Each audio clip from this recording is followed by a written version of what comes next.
Dude, that was amazing. You can't buy that kind of stupid.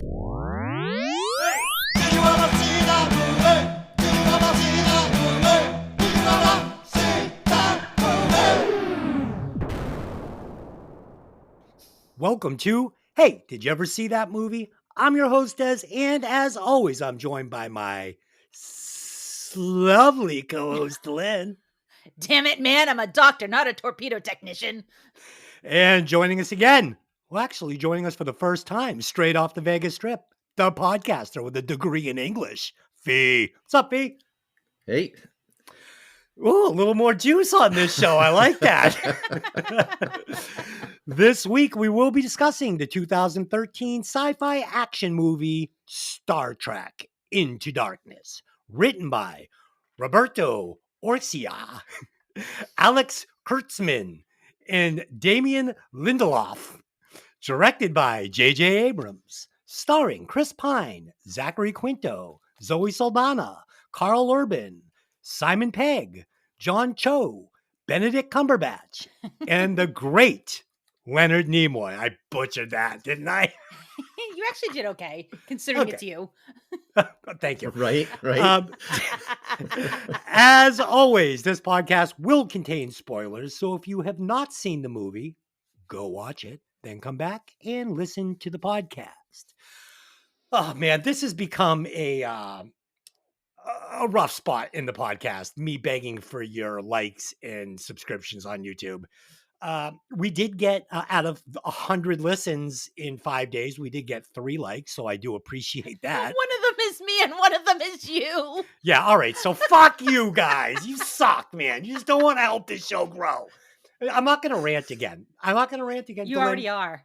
Okay, would you like to say anything? Don't forget to like and subscribe. Nicely played. Okay, let's do some opening thoughts on this one. I will get us started. So I am a Star Trek franchise fan. Big fan of the 60s series, probably seen them all. Then moved on to Next Generation like most people and really enjoyed that. And that's pretty much where I checked out. Never did any of the other one, like the base out in space or whatever. The question is, though, did I like this version of Star Trek? Let's find out. Lynn, had you seen the movie before preparing for the podcast? Yes, I have. I've seen it all the way through once, and then I've seen it in bits and pieces, when it comes on TV and you're like, oh, I'll just leave it on. So I've seen it a couple times, and I was not a huge Star Trek person, the 60s Star Trek. I did like Next Generation, and I did like Deep Space Nine. That's what I was looking for, Deep Space Nine. Yeah, I liked that one. I watched that a lot, but I didn't continue on. I didn't go on with Janeway and all the other iterations, but I'm definitely more of a Star Wars person than a Star Trek person, but there's still love in my heart for both. So, yeah. Yeah, I mean, there's a big difference there, though. Star Trek, for me, the charm of it was always those half-hour stories that were told, and, Star Wars really was more of a big screen vehicle. Fee, you picked the movie, so I'm sure that you are familiar with it. A little bit. Yeah, seen it once or 30 times, Nice. Okay. Yeah. Perfect. So let's do some quick facts on this one. I've got a couple. So one of the conditions for Leonard Nimoy to make an appearance as Spock in this film was for J.J. Abrams to make sure he had coffee ice cream on set at all times, which Nimoy loved. So that was one of the conditions. And yes, he ate as much coffee ice cream as any man should. And number 2, Christopher Doohan, the son of the original Scotty, James Doohan, makes a cameo appearance in the film as transport officer alongside the current Scotty, Simon Pegg. That's a lot of Scotties. So there you go. Lynn, you got any facts? So the one fact that I saw that I was really intrigued by was that Benedict Cumberbatch's character wasn't revealed to the actor until a week after he was cast. He went, a studio representative came to him with the script handcuffed to his wrist. So this was like a lot of like cloak and dagger stuff. They were trying to keep that under wraps. And I don't think I realized that until I read that. So I thought that was really interesting. Yeah, it was Cloak and Dagger, but people knew it was coming. And Abrams was like, no, no, no. He started lying to people. It's not going to be that. And we'll get into it.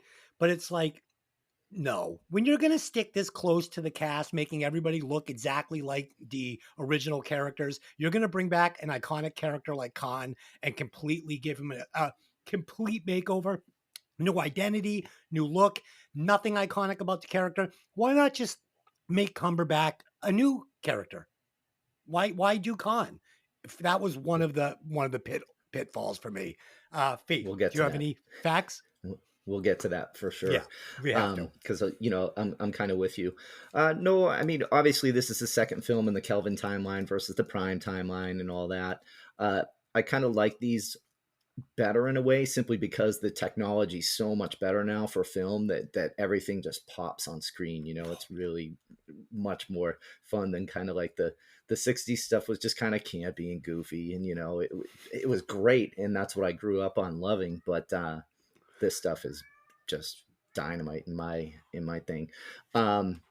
And Dylan, I thought you would like this one, so I kind of went down this rabbit hole of the title controversy. Did either of you guys read about that? No, Oh, I With didn't. the capitalizing the I in Into Darkness. So there was like this like big 40,000 word wiki on the debate about should the I in the word into be capitalized. Like that's how fucking Star Trek rolls, Holy shit. Um, Oh my God. yeah, and it was like, well, grammatically speaking, there's no semicolon or there's no colon there, so it shouldn't be capitalized because it's a 4-letter preposition instead of a 5-letter preposition, and like all this shit Wow. about the title Star Holy Trek shit. Into Darkness. I So love Wow. it. yeah.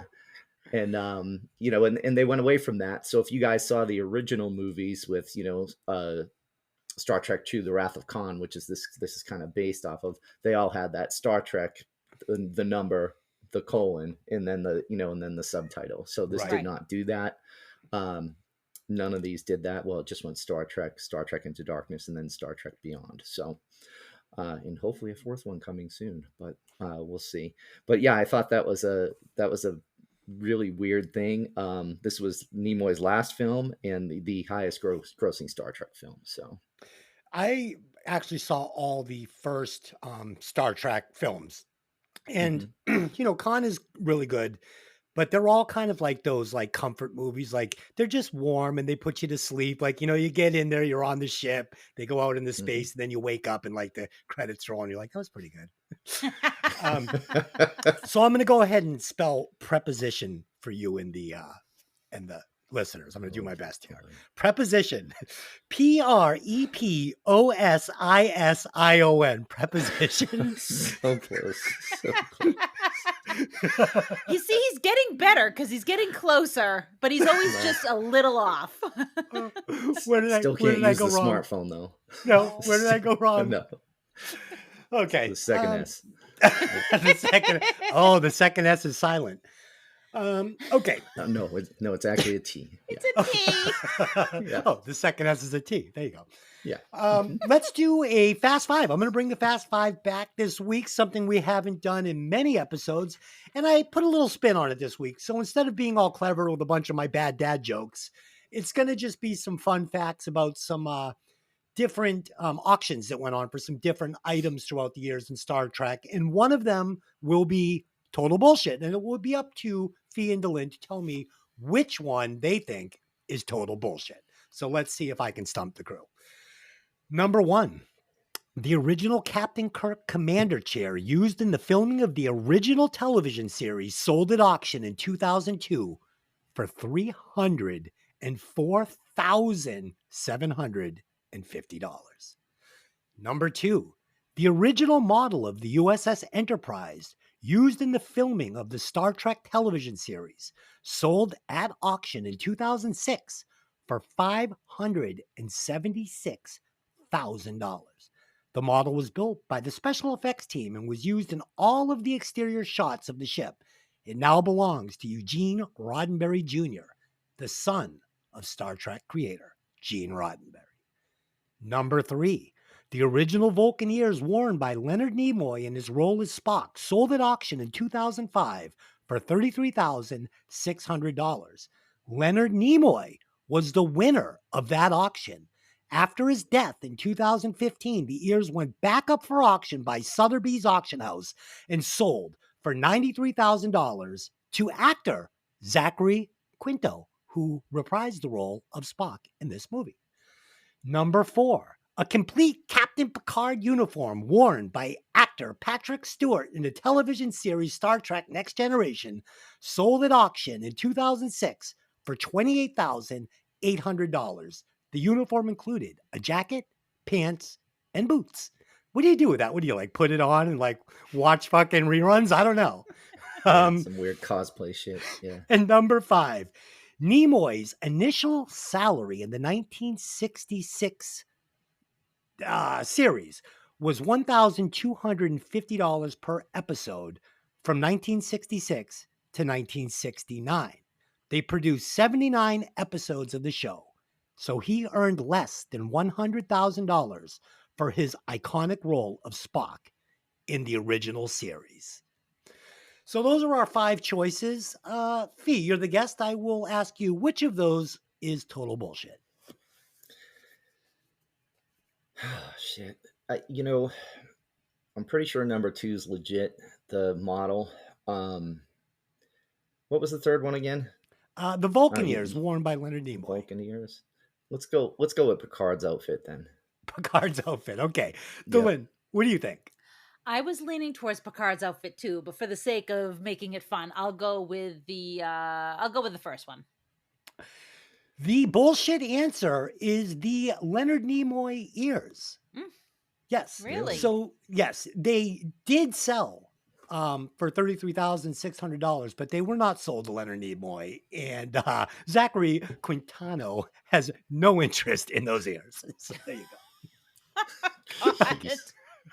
I was going to go one step further and be like, and they were the screen-worn ears by Quentin. I thought that would fucking give it away. Okay. So let's do a quick synopsis and then we will take off. We will engage into this movie. Oh no! Is that with a capital I? Yes, we will engage in. Actually, with a box office budget of $190 million and a box office gross of $467.4 million, this was considered a box office boner. So there you go. Quick synopsis. After the crew of the Enterprise find an unstoppable force of terror from within their own organization, Captain Kirk leads a manhunt, a war zone world to capture a one-man weapon of mass destruction. There you go. Are you Christian Bale playing Batman? I don't know. It was like Kirk and Bale and yeah, it was all bad. All right, Lynn, engage. The USS Enterprise is sent to planet Nibiru to observe a pre-warp civilization. Captain James T. Kirk and Spock attempt to save the inhabitants from an imminent volcano eruption, which would wipe out the civilization. When Spock's life is jeopardized, Kirk breaks the Prime Directive, exposing the Enterprise to the planet's civilization during Spock's rescue. A number of indigenous people begin to worship the ship as it leaves. I love this opening. It's so visually engaging. The bright red, the bright yellow, like it grabs you right off the bat. Of course, the volcano is awesome. The ship under the water is awesome. It harkens back to every Ancient Aliens episode you could ever watch. Yeah. You know, it was fantastic. And you already know who these characters are. And I think that they're operating under the assumption that you have a general idea of who these people are if you're going to this movie. You know, even if it's just like a general idea. But you get to know them really fast here. And they did a really good job with it, with the white face. And there was actually a part where one of them had his mouth hanging open as the ship's coming up and his tongue was white. Like they went out of their way to make his tongue white. Now, whether it was special effects, CGI, whatever, it was awesome. I loved it. Yeah. So like Fee was saying, you know, Star Trek fans are just such, you know, they're sticklers, man. And this ship being under the water in the ocean was like a problem for so many people. They're like, no, we wouldn't do that. And it would rust. And it was like, just relax, man. Abrams just wanted to give us a killer shot. And he did. He got it. So I get it. But so this opening scene, so I've never seen this movie. Okay. So the opening scene, first of all, it looks like a overhead shot of like a video game. I was like, what the fuck is A little this? bit. Yeah. And then the opening scene for me, this is straight out of Indiana Jones and the Temple of Doom. Sure. I mean, it just is. We get the natives chasing them down. We even get like when Kirk throws the script up and they all bow to it. So this is just like when Balash fucking puts the gold idol up and they all kneel on one, you know? So I loved it. I mean, this is my kind of sci-fi. I fucking love this shit. So the original scene was not going to be this volcano scene. The original scene was going to start in London dealing with the parents and the sick child, but a last minute choice was made to go with the action. And I'm glad they did. I mean, we'll get to it, but I was nervous when we got to that scene because I was like, what kind of movie are we getting here? Are they going to try and do this thing like full drama, like just straight up? They didn't, thank God. But had it started on that note, I don't think it would have been a good idea. As I am a fan of the original Star Trek series, like I said in the beginning, I am happy to report this definitely felt like a Star Trek movie to me. Like it did. It had all the right flavors and notes. I thought the casting was fucking spot on. I thought they really did a great job with casting these characters. Mhm. It felt very true to the 60s characters that I love. Abrams, good storyteller. I mean, he gets knocks here and there, but he's basically setting up everybody, setting up the dynamic between, Aurora and Spock. And it's really great. And I know I'm going to butcher the names. I always do. Right. And finally, this shot of the Enterprise rising out of the ocean, Glenn, like you said, it's fucking amazing. But when the natives see the ship and draw the picture in the sand, I couldn't help but to think, in the big picture of the universe, that's us being visited by aliens over the years with our ancestors drawing pictures on rocks and in sands and leaving them. And it sucked me in. So I have to ask the question quickly before we go to Fee. Fee, do you believe in aliens? Yeah. I think they exist. Yeah. And Dylan, do you believe in aliens? I mean, short answer, yes. Long answer, we would be incredibly, incredibly stupid to think that we're the only only intelligent life in that vast universe out there. Yeah, the truth is the lizard people are running the Earth. Please. Feet, go ahead. What do you got on these opening scenes? The Gorn are running the The sleep stacks are running this government. Right. Like you said, Dylan, visually stunning, like both of you guys said, really, but just the brightness of the colors, how vivid everything is, the action. I love how these movies open with action. The funny thing about this is, and I want to discuss two things here, is one, the first Star Trek movie on this Kelvin timeline was more of a Captain Kirk origin story, where this, I believe, is more of that inner conflict with Spock movie. Like, this is more of a Spock movie to me than anything else. And we see that right from the jump here.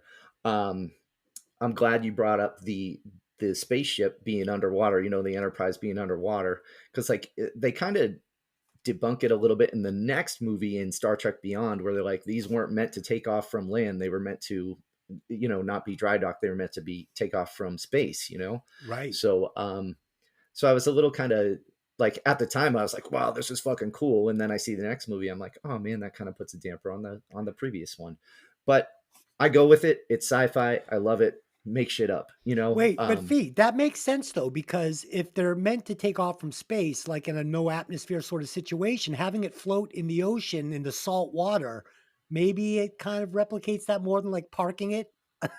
Maybe I don't know. who are we to say, but I roll with it. I'm good. I'm comfortable with it, but they do debunk it in the next movie. But the thing that nobody talks about here is technically Spock broke the Prime Directive too by saving this planet, Yeah.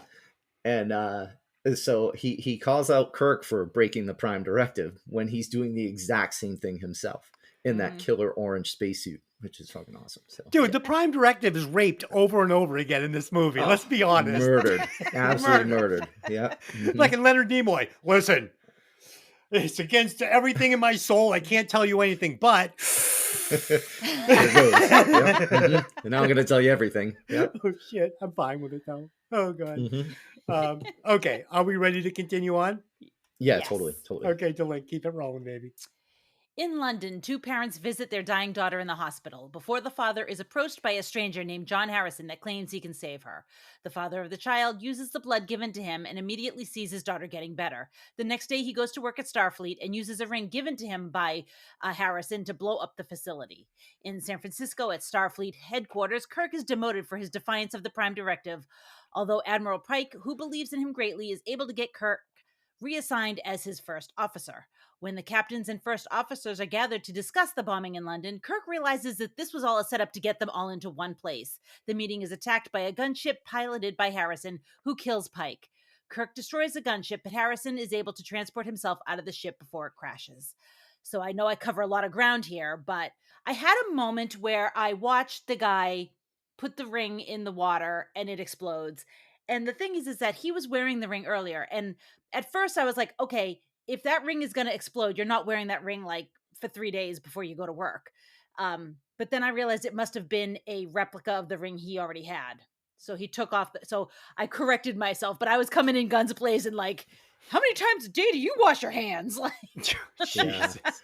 Well, if you notice, they all have that ring. You yes. know, like if you watch in different scenes, everyone has that ring. So that's the perfect kind of Yeah, it blends secret in. weapon to bring in. You know. Right, Yeah. right.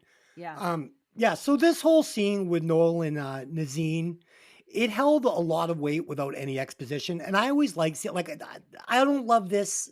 I don't love this scene because it just slows the movie down a lot so early in the movie. But at the same time, it really sets up a very, very important question that I thought was very cool. So um the thought is this.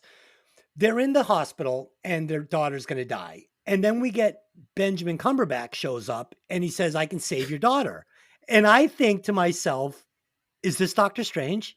Like, is this Doctor Strange? Like he's playing Doctor Strange. I can fix her. I'm like, okay, great.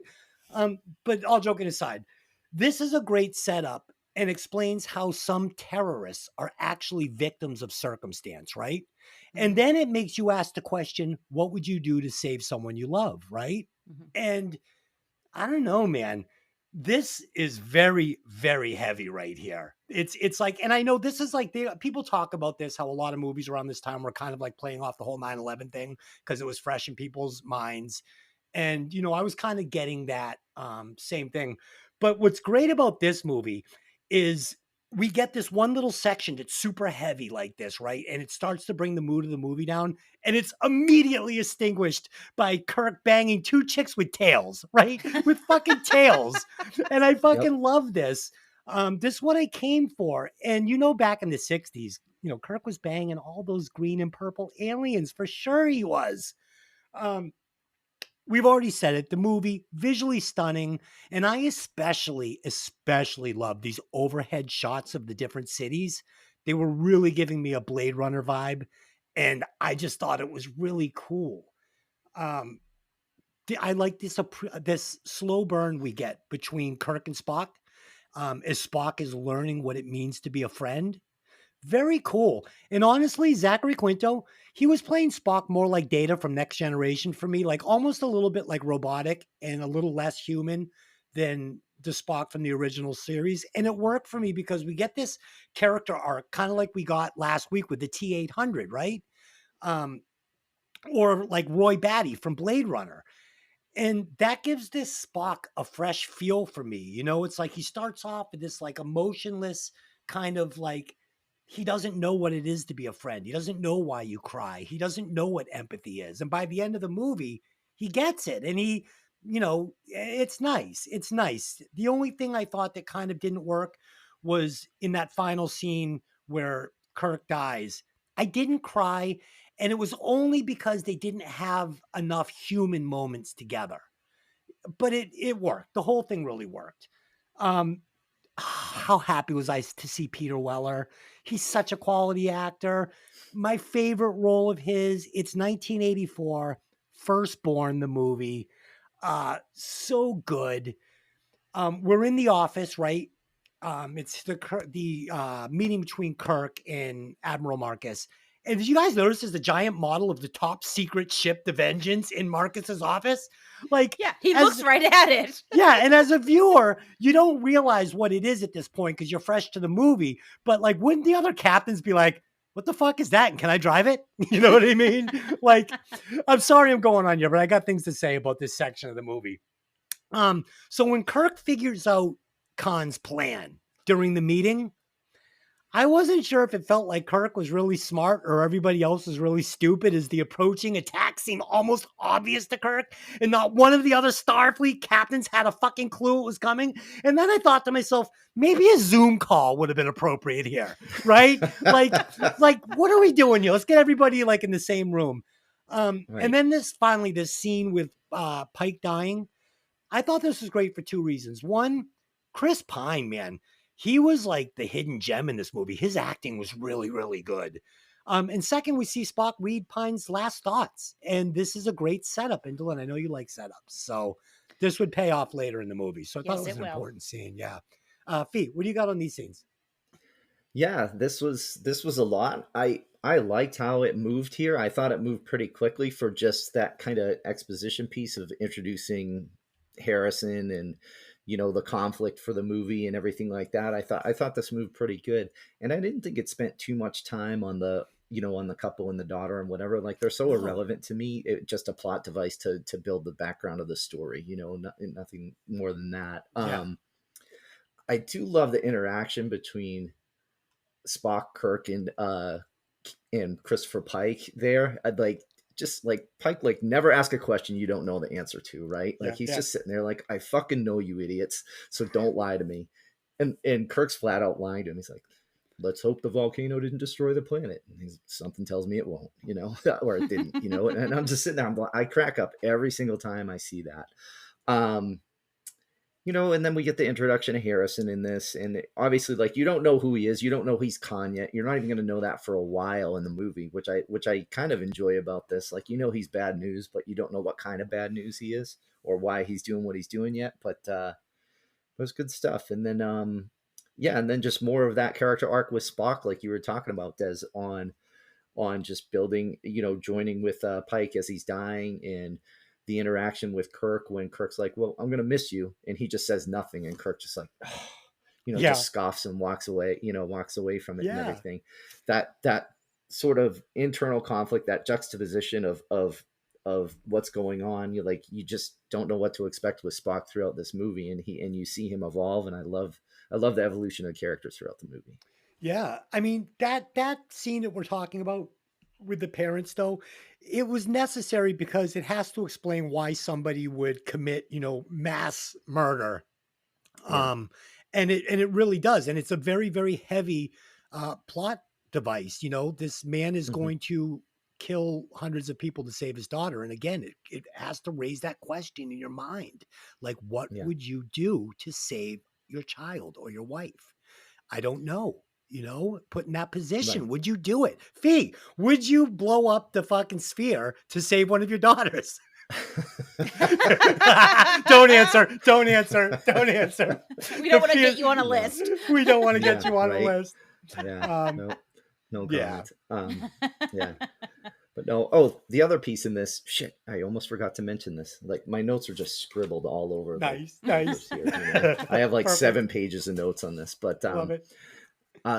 Section 31 is first introduced here, and it's something that we did not hear in the first movie on the Kelvin timeline, but we have heard throughout some of the series, through as recently as Star Trek Discovery and some of the other, I think Voyager with Captain Janeway and all of that. But Section 31 is it's like the CIA. It's an intelligence agency, basically tasked with protecting the Federation and everything that it stands for, and overall protecting the Prime timeline, which is kind of interesting. So it was interesting that that was kind of brought into play here, and I felt it helped move certain parts of the movie along, like the Prime Spock and all of that stuff. Kind of, if you know a little bit more about Star Trek, that was necessary to have 2 Spocks in a movie and stuff like that. So Right. I did try to watch the first one of these. This is the one where they put on the suits and like kind of skydive down to the planet, right? With like the helmets on the first one. Yeah, yeah, yeah. Yeah. So that movie for me, I think I only got maybe 20 minutes into it and I was just like, I am so bored. This movie sucks. Hmm. And I didn't continue watching it. And I was not looking forward to watching this. I'm not going to lie to you. I could not have been more surprised at what I got. It was like opening up a good Christmas present. Okay. Before we move on, I do want to mention that the father that did the bomb, it's played by Noel Clark, who probably people will recognize from Doctor Who. And then also, you're incorrect. The best Peter Weller movie is Buckaroo Banzai. No. Moving on. No. His character That's Sam in funny. Firstborn is as good as it gets. Like, well, maybe it's because it reminds me of a man that my mother dated back that almost Yeah. fit that character. Want to get into it? No, No, it's okay. not time That's for. We're not having therapy right now. No, one more thing. I wanted to also just say about Cumberbatch and his portrayal of Khan. Though I did not like them choosing Khan, the way he played it. How many times during this movie was I like, oh, maybe he's a good guy. Maybe he's just a victim, you know? And then he was like, no, I'm not. Ugh, I'm an asshole. Nope. So, yeah, he played it great. No, legitimately, the level of swag they gave to Benedict Cumberbatch in this movie should be illegal because I Yes. watched this thing and I was like, damn. Yeah, the only problem is he goes, Right. I'm Khan. And I was like, no, you're not. You're like, I was like, you're more like Q. You're not Khan. No. Okay. Yeah, He's not dude, like he's like Q. he's like Assassin's Creed. He's like a fucking Jedi. He's got a lot of different personas during this movie. You know the Yeah. Assassin's Creed scene I'm talking about. Well, of course. I mean, When I he know many Assassin's Creed's scenes, yeah, but when he attacks the Klingons, he's like dressed exactly like Assassin's Creed, and he's like pulling off all the same moves. I'm like, okay, yeah, they gave him ridiculous levels of swag. yeah, okay. Keep All going. right. With Pike dead, Admiral Alexander Marcus authorizes Kirk to hunt down Harrison, who has used transwarp beaming and fled to the Klingon homeworld of Kronos. Since Kronos lies deep in Klingon territory and the Federation is on the brink of war with the Klingon Empire, the Enterprise is supplied with 72 long-range prototype photon torpedoes and is ordered to fire at Harrison's location once he is found. Seems like a really bad idea. Thinking that the torpedoes could be dangerous to the ship, Scotty refuses to take them on board and tenders his resignation, which Kirk accepts. Whereupon Pavel Chekhov is promoted to chief engineer. Admiral Marcus's daughter, scientist Carol Marcus, joins the crew under a false identity. Arriving at the Klingon homeworld, the Enterprise's warp core malfunctions. With repairs underway, Kirk, Spot, and Uhura, now I'm going to say it wrong, Uhura, use a previously Nice. use a previously commandeered trader ship to reach Kronos. After being detected by Klingon patrol ships, the three are forced to land. Despite Uhura's attempts to negotiate, the Klingons prepare to kill the trio. Harrison arrives and wipes out the Klingons in a show of superhuman strength and confronts the landing party, but surrenders after learning the precise number of photon torpedoes aimed at him. Like I said, in this scene with him fighting the Klingons, absolute ridiculous levels of swag. But one of the things that I really loved about this part was the depiction of Kronos and the moon like looming so close to it and it just breaking apart. It looked so fucking cool. I was like, I had to back it up. I was like, that's good. I got to see that again. It's really cool. They made it look so cool. Yeah, this movie has no fucking limitations with its visual, the way it impresses visually. It's really fun to watch.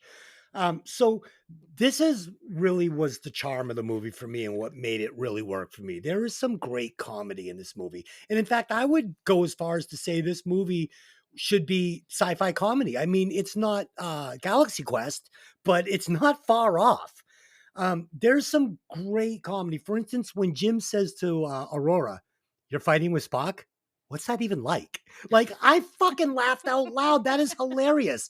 I laughed out loud when Aurora goes off on Spock in the shuttle and Kirk says, "Are we really going to do this now?"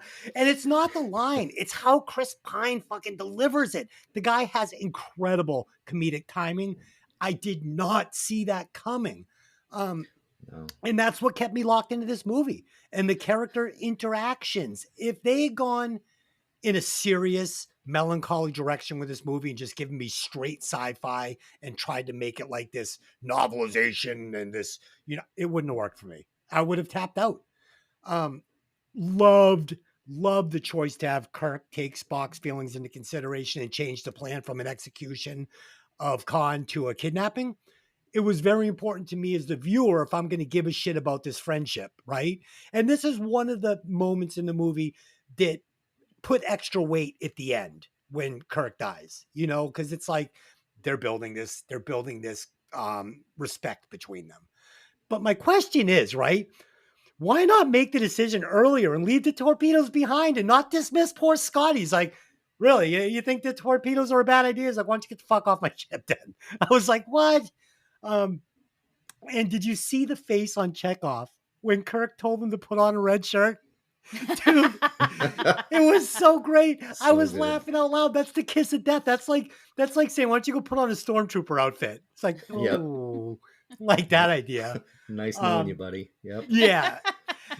And this updated version of the Enterprise hitting warp speed, wow, I loved it. It looked fucking great. And I also really appreciated that Abrams didn't fuck with the Enterprise.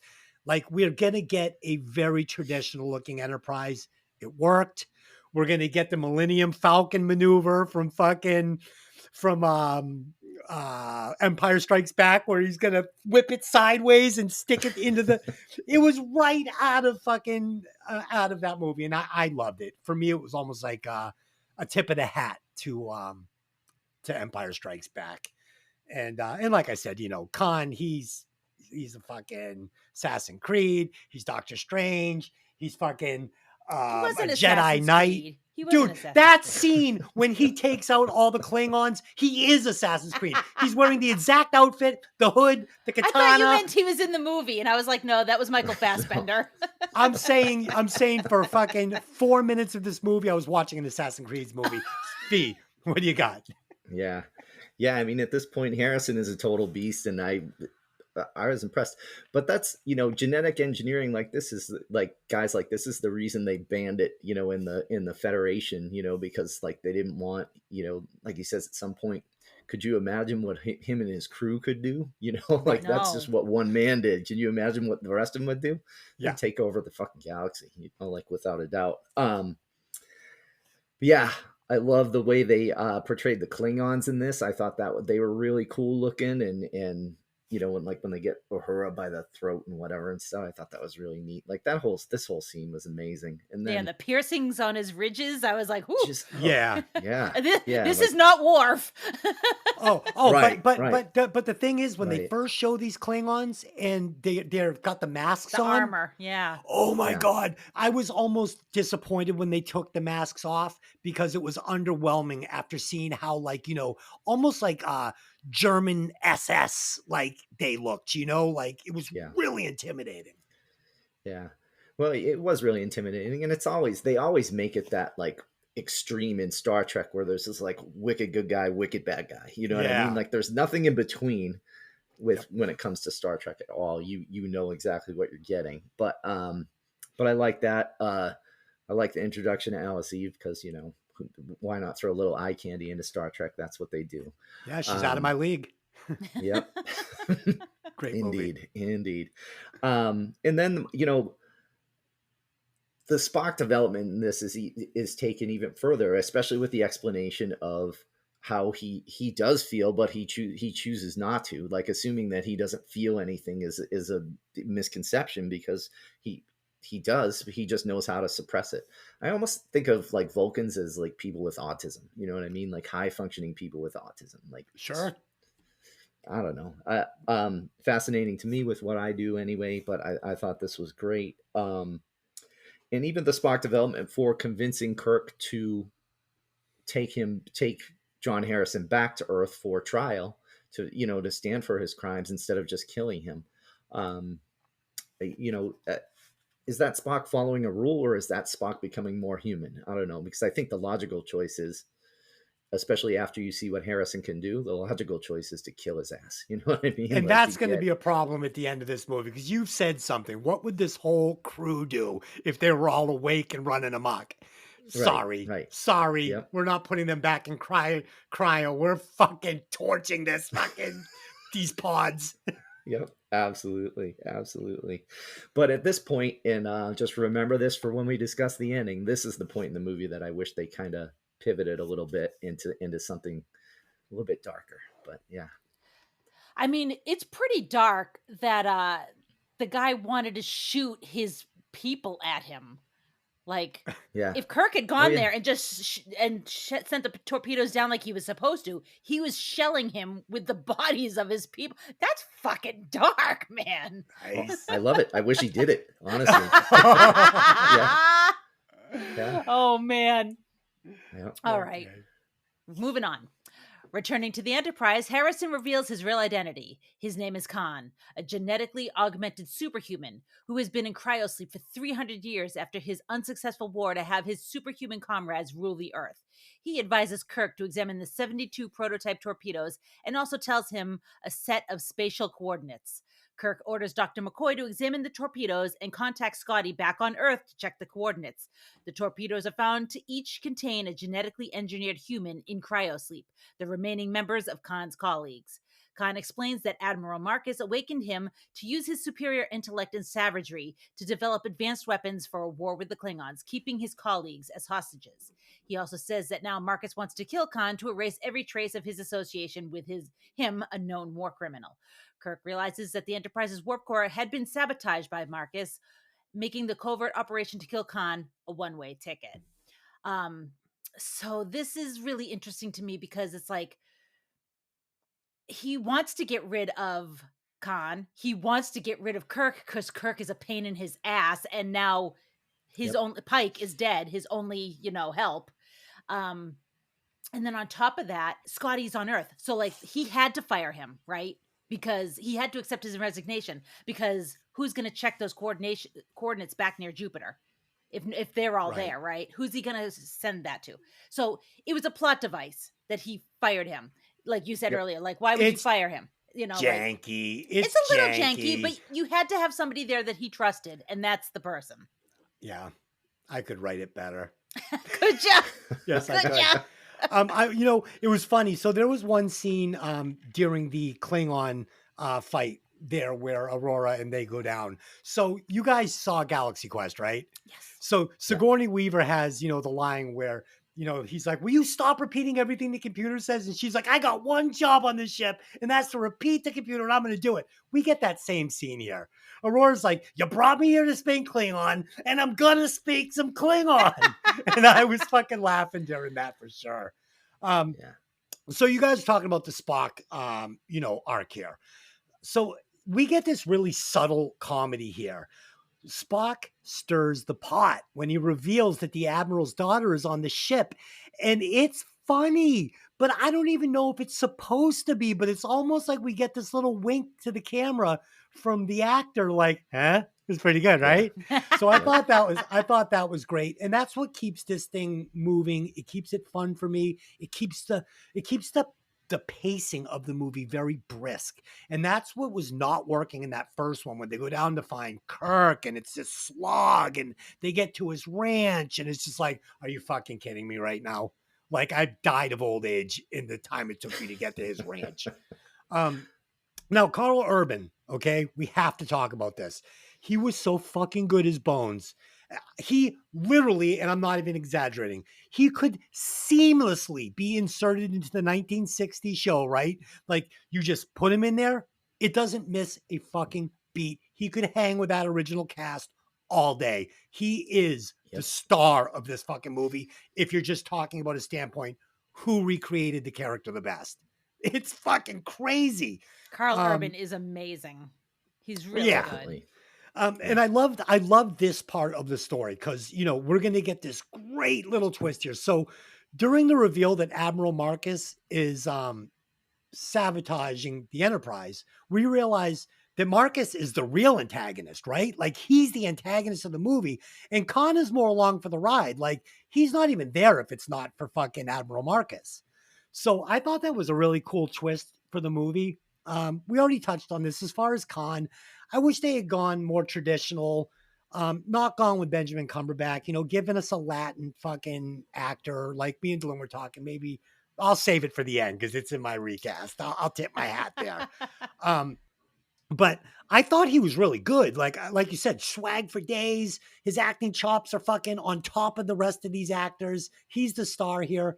Just give him a new character. Like, make something up amazing. Um, but yeah, it's great. Just brilliant fucking lines, brilliant acting by Cumberbatch.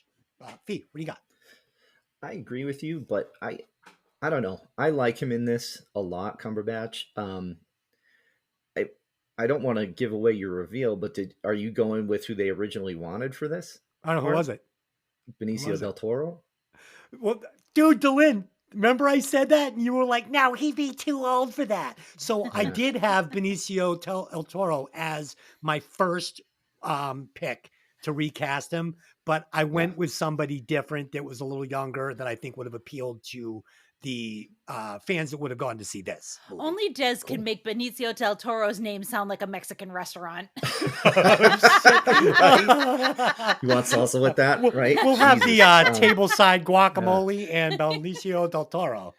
Right. Fee, go Oh ahead. shit. I like I like a lot about what's going on here, but the thing I found the funniest, and I'm glad you brought up McCoy, because I found him to be the most entertaining too. Like, even in the last scene before this, where Kirk's like, enough of the metaphors, like report to sick That's a day, enough of the command. metaphors, That's a command. That's an order. All right, love get it. out of here. Get the fuck out of here, But I love how he flirts with Dr. Marcus, like they're going down to pop the torpedoes open, Yeah. and she just doesn't bite one bit. And Almost I'm like, ignoring him. totally. And I'm like, what's worse, like being completely ignored or like being completely rejected? What is worse in that situation? I don't know. I thought it was great because I'm sitting here dying, and like this woman doesn't budge on this, and I thought it was amazing. Perfect. Absolutely amazing. And then drunk Scotty too, like how Captain Perfect Hair, like I was just with this little sidekick that doesn't wearing a mask. Keenser. Yeah. I loved it. Yeah, I loved Keenser's it. great. Yeah, and yeah, all in all, like this whole thing, like you said, it moves the comedic timing of everybody in here. Perfect, just absolutely amazing. But the one thing we see with Khan, and we see it with Kirk, we see it even a little bit with Spock, is they all at some point in this movie think that they're smarter than or better than or whatever, And in the beginning, anger drives Kirk for going on the attack for Christopher Pike being murdered. And then Spock kind of talks him down. And now we have Khan really displaying that same sort of arrogance and anger. Like, I'm fucking better than you at everything. Oh yeah. And that's kind of his downfall in the end. That anger really gets him in the end. But I think it's really more his arrogance that he thinks that nobody is better than him and nothing can get him. So and he really shows that a lot in this scene here, or this act, whatever we're calling these sections. I don't know, but I like it. I like it a lot. Overall, funny stuff. Yeah, I mean, it's amazing. You really got to think about this, how brilliant this was by J.J. Abrams, because this movie is really winking at itself. It knows what it is, and it's not taking itself seriously, but it's still delivering this like dark sci-fi Star Trek movie, and that's what I just thought was amazing. Like for instance, when Kirk says, stop with the one-liners. That's an order. That's like dude. That's literally Galaxy Quest when the thing counts down to 0. It's like, and and later in the movie, we're gonna get the fucking scene where Spock goes berserk. That's fucking by Grathar's hammer, I shall avenge you. And he goes nuts, and his hair's all over. I mean, this movie is laughing at itself, and I'm laughing with it, and it's amazing. Yeah.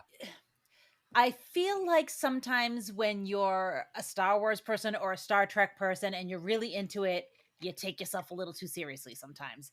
And this is reminding everybody, let's not take it all too seriously. We're just being entertained, Sure. Yep. Sure. Yeah, but I mean, for a reboot to Abrams to Oh have the yeah, balls to do what he's doing here, it's pretty cool. right. Okay. So Scotty arrives at the coordinates near Jupiter and finds a secret Starfleet shipyard, which he infiltrates because he's got fucking balls of steel. I gotta Sure. be honest with you. I love it. I don't know if I'm like, I'm just gonna go on in with them. No, Okay, Scotty. no. The Enterprise's warp core is repaired, but the ship is soon confronted by an unregistered Federation battleship, the USS Vengeance, a massive vessel built for combat which dwarfs the Enterprise. Admiral Marcus reveals himself as the commander of the Vengeance, demanding Kirk hand over Khan. Kirk refuses, and the Enterprise warps towards Earth to have Khan stand trial. While still in warp and not quite to Earth, the Enterprise is attacked by the Vengeance. With the Enterprise severely damaged, Kirk offers to hand over Khan and the 72 bodies in cryosleep in exchange for the lives of his crew. Marcus refuses, beams his daughter to the Vengeance, and orders the destruction of the Enterprise. When the Vengeance suddenly suffers a complete power outage caused by our good friend Scotty, who boarded the ship in secret at the shipyard. As the Enterprise weapons are too damaged to continue to fight, and knowing that Khan was the designer of the Vengeance, Kirk allies himself with Khan and boards the ship. They reunite with Scotty and take the bridge. Meanwhile, Spock contacts Spock Prime to learn of Khan's history and how to defeat him. Khan betrays Kirk and takes over the Vengeance, killing Admiral Marcus. Khan negotiates with Spock, beaming Kirk and his boarding party back to the Enterprise in exchange for the 72 cryo torpedoes. So the first thing, the Vengeance is fucking shit your pants huge. Like the thing shows up and it's like, bruh. It made me kind of like do this in my seat, like go back a little. I was like, holy shit, that thing's huge. It's fucking killer. It was killer. Yeah. Scotty just running around in that ship. Nobody knows he's there. Like, and Khan does say this was designed to be minimal crew and all of that. So I appreciate that. But it feels like somebody would have noticed this dude. Yeah. We came in somebody left the screen door open. It's fine. I'm not questioning it. I'm having a good time. Yeah. True. Like you said, don't take it too seriously. But I just was definitely like, wow, nobody's noticed that there's a dude running around in this place. Yeah. Okay. I mean, can you construct some sort of rudimentary lathe? Come on, guy. Yeah. So this showdown between the salty old admiral and the green Jim Kirk, this is right out of that fucking 60s show. We're going to get the two big screen TVs. They're looking at each other, right? We're going to get Kirk bullshitting the admiral and then like, all right, hang up. And he goes to work on his fucking sketchy plan, right? Like this is right out of the old show. And it's also right out of Galaxy Quest again. I know, I gave you the we're dead scene, He's like, I guess I'm not as dumb as I am ugly. So yeah, I'm having fun with this shit. When Scotty saves the day, I fucking cheered out loud. I thought it was great old-fashioned sci-fi storytelling. Don't ask a lot of questions. It's great. Just love it. And I did. So Cumberbatch, he is giving us huge exposition dumps. I mean, huge. And they're doing it like he gets one in the beginning, he gets like one in the middle, and one in the end. And usually I don't like this, right? But there are some movies that I do like it in, like Inception with Leonardo DiCaprio, where he's giving these huge exposition dumps to explain the rules of the Inception universe. So in maybe a 5-minute exposition dump, I understand what's going on. And then we can have fun for 45 minutes just showing me cool effects and that's what we got here. So instead of trying to slowly slog the movie along and explain every little thing as we're going, we're getting jokes, we're having fun, we're getting great scenes, and then Cumberbatch will come in and be like, okay, so the last hour, what you've seen is it, and what we're gonna, and I thought that it really fucking worked here to keep the pacing great. After pledging never to tell Spock anything, Spock tells young Spock everything. I'm fucking fine with it. Fun fact. Yeah. So that scene was actually shot in Spock's living room, in Leonard Nimoy's living room. They just set up a green screen behind him and they shot it. That's not a real fact. Shit. And finally, the last thing is, I had alluded to this a little bit earlier, and this really just is a tribute to how good Cumberbatch is in this. So during the exchange, JJ makes you think Khan is a good dude, right? Like you feel like, all right, he's gonna make the trade. All he wants is his people back. He's gonna let this was all the admiral. He was really the dirtbag. Again, maybe Khan is just like the guy in the beginning of the movie. He's being forced into terrorism to save his family. I'm like, he's a good guy. Nope, he's not. He gets his guys back and he's like, blow him to pieces. That's great. That's great. Fee, go ahead. Yeah, this is, I don't know. Maybe I started to take this movie too seriously at this point because it's a lot of high action and it's not as comedic in this part. Yes. But like I have a lot of difficulty with like the mind games they all play with each other. Like, why not just hand over Khan and his people to Marcus? Like, you're gonna die anyway, and then he's gonna die anyway, and whatever, And then when Khan takes over, it's like, well, why not just hand over his torpedoes? Because you're gonna die anyway. You know what I mean? Like they're always set up in these impossible situations, and then something as simple as like Scotty to the rescue, like sneaking onto that fucking ship to to save the day. So I don't know. It's just too many things have to like, it's like you're down Perfectly 10 runs you're down 10 runs in the bottom of the ninth inning with 2 outs and nobody on base, and all of a sudden you win by 1. Like, wait a minute. You got Shohei like, Ohtani. You're all wait set. a minute. Yeah. So and then like I guess the other thing, and I'm hoping you guys can help me with this a little bit, is that airlock scene when Khan and Kirk are flying over, and Scotty like straps himself in, opens the airlock, giant dude flies out, they fly in. Why doesn't Scotty just like automatically crumble into nothingness, right then and there? I don't know. Like I stopped going with it at this point, and then I'm like, you know what? Fuck it. I'm just going to go with it. You know what I mean? Like so just kind of weird. But the big thing in this whole scene to me was how ruthless Khan is when he gets onto the bridge and wakes up from being stunned, and like he breaks Carol Marcus's leg, throws around Kirk like a rag doll, and then he stares into the eyes of Marcus and crushes his head. Yeah, like, it was hard. It was hard, dude. Fee, right? I said out loud, she's gonna need therapy. There's no coming back from that. Like, I can't eat watermelons anymore. No. Not at all. But like people say like stabbing someone or cutting someone with a knife is like the most personal. I'm like, I don't know. That looked pretty freaking personal right there. Yeah, like that looked way more intense than any stabbing could ever be. So yeah, that was that's the preferred way of killing for a replicate in Blade Runner, because it's so intimate. They crush skulls and dig out eyeballs. So okay. So just stare longingly into their eyes, and that's what he does when he kills his father. When he kills Dr. Tyrell at the end, Roy Batty looks him right in the eyes and fucking crushes his head. Crazy. Just that was, I'm not gonna lie, that's hard to watch for me. Like that was really like, wow. I agree. Mm-hmm. Yeah, Abrams did a nice job of dancing the line between comedy and fucking dark things. But Fee, like you said with the airlock scene, so Star Trek and this in particular, always very light on the science. It's sci-fi, but it's light on the science. They don't want you to ask those questions, you know? Right. So I don't. No, I know. And I fall into that trap where I start asking questions and wait a minute, I've been way entertained so far. I'm just going with this. So, but I don't want that science. I don't want it. No, it's fine. No, not real. But yeah, that's all I got on this. Either way, Khan crushing heads is insane. Sweet. Really gross. Mm-hmm. All right.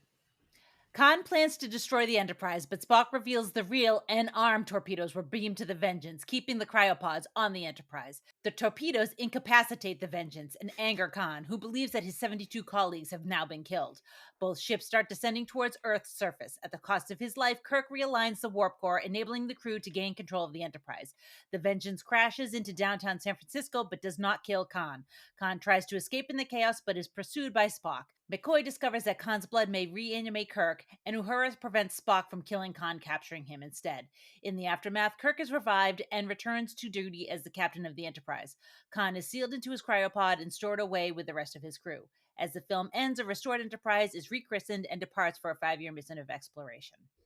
So the first thing I want to talk about with these scenes is the scene where the Enterprise is going down and it goes through the cloud cover and you're waiting and you're waiting, and then it comes up. It gave me chills. I was like, oh, that's so cool. So They did, good. yeah, So they did a good. really nice job with that. Like they did a couple of times of just getting that visual so perfect and so good. It gave me the chills. Okay, Right. so we're gonna get this is the final act here, and we're gonna get the double cross, right? This is great. We get a little character arc here with Spock from the beginning of the movie where I can't tell a lie. And now he's lying. And I think that's fucking great. He's lying to save his crew. He's learning what it's like to be a friend. He's learning what it's like, to as like in the Terminator, why do you cry? Well, now he knows. And it's pretty cool. In the beginning of the movie, he says, Jim says, you know why I did that for you, right? And Kirk looks at him like, Spock looks at him like, no, why? Because you're my fucking friend, dummy. Oh yeah, that's the thing I actually wanted to talk about was Go ahead. the callback to the old Star Trek movie. With this time it's flipped. Kirk dies instead of Yeah. Spock. There's the scene at the window, like Only this time I didn't cry, and that time I cried like a fucking baby. But I did get the feels. But we'll get there. We'll get there. Yeah, this whole final act, like Fee's been saying, this is Spock's. The end of this movie is Spock. That's what it's about. yes. It's his transformation. That's what fuels the end of the movie. We get this ultimate sacrifice from Kirk. And then we get the great misdirection of him dying, setting up this great moment between Kirk and Spock. Did I cry? No, it came up just a little tiny bit short. But I will give Chris Pine half a tear. It was great. But here's my question. Is introducing immortality in this movie with another movie to come, is this a bad move? Because it really lowers the stakes of everything. So now in the next movie, anytime anybody dies, I'm not crying and give a fuck. Because I know fucking Scotty's just going to pump him with a little fucking con blood and they'll be up and running in no time. So it really lowers the stakes in these movies going forward. Unless you're going to tell me they only took out one little vial and once it's gone, and that's it. And we used it on Kirk. Because now no one can die in the Star Trek universe. It's fucking stupid. So the ship hitting Alcatraz. I have a plan for that, Des. Oh, I can't wait. Yeah. So I already said this. When Spock kicks Khan's ass or tries to, I was laughing out loud so hard because I just could not get Alexander from Galaxy Quest out of my head. It's watching that reserved fucking character just finally lose his shit. And it's fucking great. And now, this is the final thing. Should they have put Khan back on ice? No, you don't put Khan back on ice, but it definitely leaves the opportunity for another appearance. I don't know if he ever makes it into the third movie because I didn't see it, but if you kill him here, that's it. Fee is shaking his head no, so we don't get any more Cumberbatch. So Fee, take us out of the movie. This is the final act. What did you think? Yeah, I mean, I could talk about the Spock development a little bit more, and I like it. I will say the one, I did get the feels there. I felt it. I'm hooked. I'm in for the ride at this point, so I'm getting it. I thought it was kind of odd, the role reversal of Spock, because Spock in the Wrath of Khan and now Kirk in this one. But I thought it was more necessary for Kirk to go to bring that, to elicit that emotion and that feel and that more human characteristic out of Spock. And he does a lot more things to show his human side towards the end of this movie than he did throughout, which I think is fucking great, because I think he needs that. We need that out of Spock to become more like the prime Spock in the end, and be more human like. But the one thing I loved about this part is if you watch the whole first movie, the Star Trek movie, when you piss off Spock, oh boy. And I knew the second he yelled Khan, he's like, Khan, I'm like, oh, it's on now. Like, I'm like sitting up in my seat. I'm ready to roll. There's going to be an ass kicking coming this way, and it did not disappoint with that part. Now, the end, you knew Kirk was going to come out of it, like you were saying, but I love I love McCoy Bones in this one where he's like, are you feeling homicidal or, whatever? He's like, no more than usual, But yeah, that was good stuff. And then the usual, like, kind of lame Star Trek ending of like they're off to their next voyage, like what's our next adventure gonna bring us kind of thing. Love it. Love it. I love it, but you know what? Fuck you. Like, I don't know. I wanted something a little bit darker on this I mean, movie. Like, Into Darkness should be Into Darkness, like it should be it should end with dark. us wanting some. Yeah, Well, so this morning, I was watching an old 60s Batman episode, and it broke to commercial, and it left you hanging. It was great. They're in this airport hangar, and you're like, how are they going to get out of this? And then it comes back from commercial break, and Batman's sticking his foot up the guy's ass, and you don't know how he got out. It's like, bravo, fucking go, get him. So yeah, same idea here. Did you guys notice throughout the movie that every single main character got a scene to cry? They get a cry scene, every single one. If you go back and watch again, you're like, oh my God, there's her cry scene. There's his cry scene. Chris Pine can cry on command. Like, he is really crying. And that's what sold that last scene. And I've noticed a couple of these actors couldn't cry. So what they do is they put the big drop in their eye, and then they squint and it comes out. And you can always tell the difference. So Chris Pine, man, fuck, that guy's got talent I didn't know. And Delyn tells me he's now the Big Lebowski.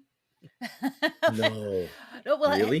just not that he's going to be in the movie, just that if you Google recent pictures of him, he's rolling around LA with like this giant beard and wearing like grandma sweaters and short shorts. He's gone nuts, and I love it. Carrying his white Russian around. Oh man, so good. So good. Like legit, I was like, he just looks like he's rolling around town looking like the Big Lebowski, and that's just who he is. And he's wearing clogs and shit. I'm like, good Nice. God, man. Fucking Crocs and short shorts. What could be better? Oh, man. So good. I'm here for it. Okay. Love it. All right. So is that it for you? Got anything else? No, I'm good. All right. So we have broken down Into Darkness, and I think we did a great job. I don't think we left one stone unturned. So now it is time for us to hit the recasting couch. And I will get us started. I would replace one Benjamin Cumberbatch with one Pedro Pascal. I think he would have been a great Khan. No? Pascal. Right, Pascal. I was trying to put a little French on it, Don't put French on the Mexican guy's name. Oh shit! Joe Darte. Dirte. Who are you going to recast? I am going to recast Zoe Saldana. She did a lovely job. She was great, but she's already in the Guardians of the Galaxy. She was in Avatar. She's been in everything. Like, calm down, girl. I'm gonna give her role to Zoe Kravitz. Oh yeah, that's fine. It. Yeah, or who's the girl that was in High Fidelity with John Cusack? She plays the black artist, the girl singer. I don't remember. Yeah, I think she was Lenny Kravitz's wife. Oh, Lisa Bonet. Lisa Bonet. She would have been good too. I don't know. Well, that was a lot. That's her daughter. Oh, right. Zoe You're Kravitz is her me. daughter. Dude, I'm so stupid. Holy shit. That's amazing. Full circle, folks. Dude, that was amazing. You can't buy that kind of stupid. Fee, recast this. Just comes natural. I love it. Oh shit. What's it called? I really don't want to recast anybody in this because I thought they did a fantastic job with everyone. But when I was reading through some of the folks who turned down Captain Kirk or were picked over for Chris Pine, one of them that I thought could have brought a bit more of the comedic to it was Chris Pratt. So Chris Pratt was one of the ones that was I don't know if he turned it down, but he was definitely considered for Captain Kirk. And I think his comedic delivery and the way he did in the Guardians of the Galaxy movies and stuff, I thought he would have made a pretty good Jim Kirk. Chris Pratt, he played the main character in Guardians. Yeah. He's Star-Lord. Yeah, I think he Star-Lord. would have been fine. You know what's funny? I did think that Chris Pine, like, he's handsome, but he's a two-face because he'll look great in one scene, then he'd be like, ooh. Like in another scene, like he's kind of strangely handsome. You know what I mean? Fair enough. Never Grizzly. really thought about it, but yeah. Okay, yeah. I All mean, right. at night when I'm laying in bed thinking of Chris Pratt, I like to think of him like when he's showing his right profile. Chris Pine. Okay, Chris Pine. whatever. Yeah, Zoe Zaldoni. God. Okay, let's do our alternate endings. As if we'd end the movie like that. Yeah. Let's do the Scooby-Doo ending. Good call.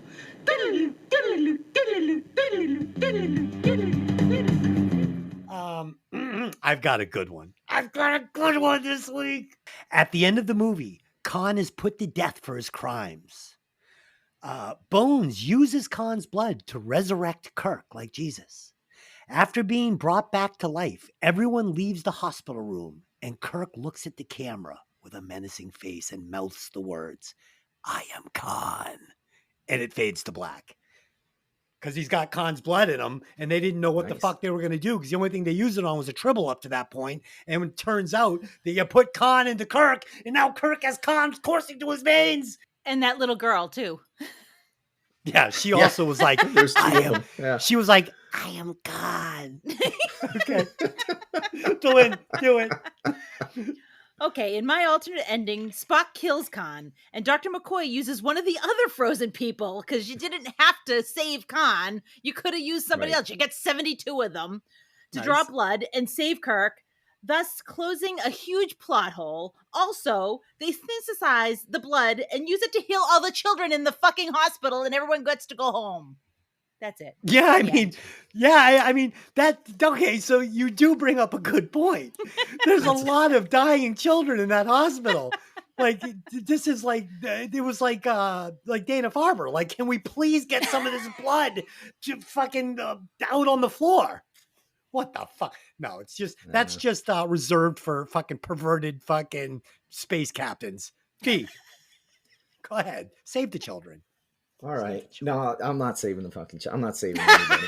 But, Oh, God. no.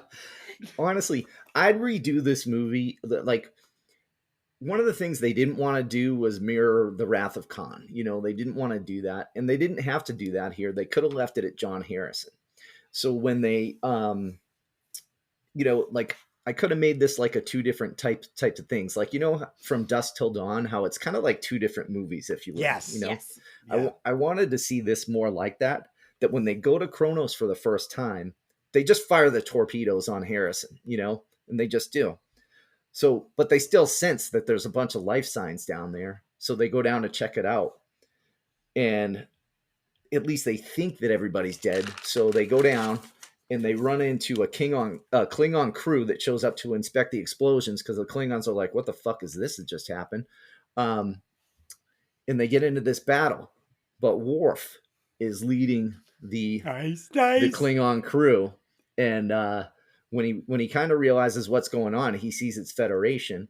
Well, Worf's been wanting to defect because there's dishonor on his family name, and they put him on these shitty, like, outlier crews. So Worf helps the Enterprise shuttle crew defeat the Klingon little crew, and then they get in this big chase back to the Enterprise, where Worf officially defects to the Enterprise.